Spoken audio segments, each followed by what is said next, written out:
Alright guys, what is up? So I wanted to make a new style of video. I see this a lot on TikTok and I thought I'd give it a go. So some delusional soul told me that I couldn't fit 37s on my Tundra, so this is the video proving them wrong.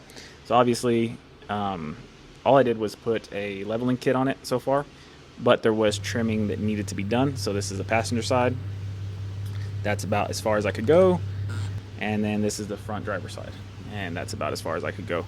So I had watched some videos on YouTube and it was pretty simple.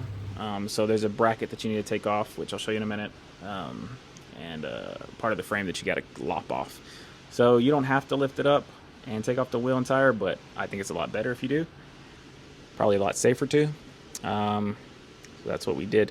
So here in a second I'm going to remove the bracket. It is 212s and pretty easy to come off, and I did take out the screws and put them back in, or the bolts and put them back in, just to prevent, I guess, rust or water from getting in those holes.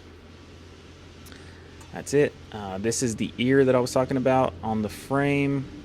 I'm pretty sure this is just to protect from rubbing, but we don't need that anymore.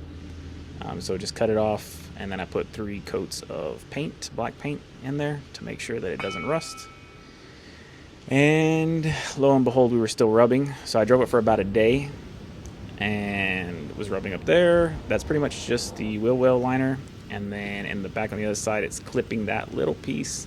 I actually didn't do anything about that part. I just left it because it doesn't bother me that much. But on this, I did trim the plastic up front, just that bracket right there, lopped it off, and then cut the carpet, or the liner, which is pretty much carpet.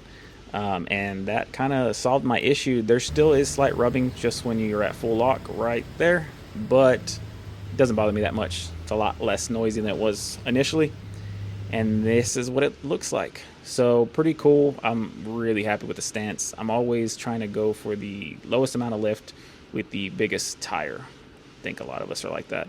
But yeah, it looks sweet. If you guys have any questions, just leave them down below, and I'm going to be doing some mods on this truck, so go ahead and stick around and hit that follow button. Thanks.